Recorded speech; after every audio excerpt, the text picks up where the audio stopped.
When furnace draft inducer motors start to wear out, they often develop a soft grinding at first. Um, this is probably the last and final season that the draft inducer motor in this furnace will be silent or moderately noisy. By its 11th heating season, well, that grinding noise will become permanent and the draft inducer motor will never be quiet again until it fails. This is the most first part that fails on furnaces because when it sits idle for months in the summer, um, the air conditioner is doing most all the work, so it has no work to do.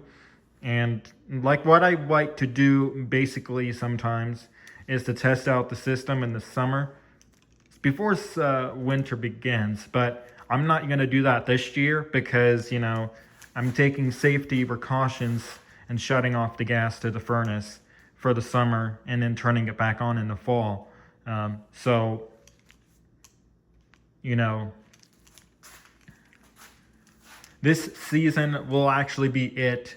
This means that the draft inducer motor will never be quiet again after this heating season. And while the upstairs one has somewhere, it will still be quiet for years to come before the bearings start to wear out up there too. So, however, the blower motors in both furnaces, this is probably the final year for them too, because the blower motor bearings are also wearing out. And note that this is not in just one furnace, it's in both of them. So both furnaces have the same age blower motors, so they will become more noisy as they age, and and they might draw more higher current than most motors will. So if they're drawing up too much current, it could potentially trip a breaker or blow a fuse. Very rarely, motors often blow fuses or trip breakers, but the bearings usually start to wear out in furnace blower motors or draft inducer motors first before complete failure. The only time you want to replace your furnace if it's got a cracked heat exchanger. Now, the heat exchanger in this furnace is not cracked. It has seen wear and tear over the years. So there was a time when I found the heat turned off, and it was 42 degrees down here. So, of course, when it was 42 degrees down here, this was back when I was a kid, before I aged out of school, which I did. It was 42 degrees down here, and it was the dead of winter, and it was very cold down here. So I had to turn on the heating system, and the temperature gradually climbed hour per hour. So,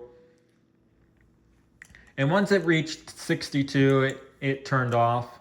So, basically, that's what happens when motors often start to go out.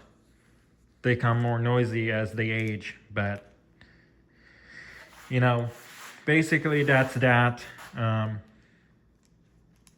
Both furnaces are almost 10 years old. In about, let's see, today is the 16th, so we count 1, 2, 3, 4, 5, 6, 7, 8, 9 days till Christmas, and then we have 10, 11, 12, 13, 14, maybe 13 days till New Year's. So by that time, the furnaces will be already 10 years old. So anyway, so if you have worn bearings, it's not a big problem because, even with worn bearings, the motor will still function normally despite having worn bearings. The only downside with worn bearings though is that as the wear progresses over the summer months, the grinding noise will change in tone because the bearings have already lost more lubrication over the summer. Now that will happen, especially when the bearings in the draft inducer motor dry out for the next cooling season in 2026. And when I turn it back on in the fall of 2026, the grinding noise will become permanent and it will not be quiet again, as I said. So, hope you guys learned something. And if you did, like and subscribe because I will have videos of trains coming up. And we'll have to see if I get videos of freight trains for you guys. This will be one of my last opportunities to record trains in West Central Illinois before 2026. So stay tuned, and if anything changes, I'll let you know. Stay safe out there, folks.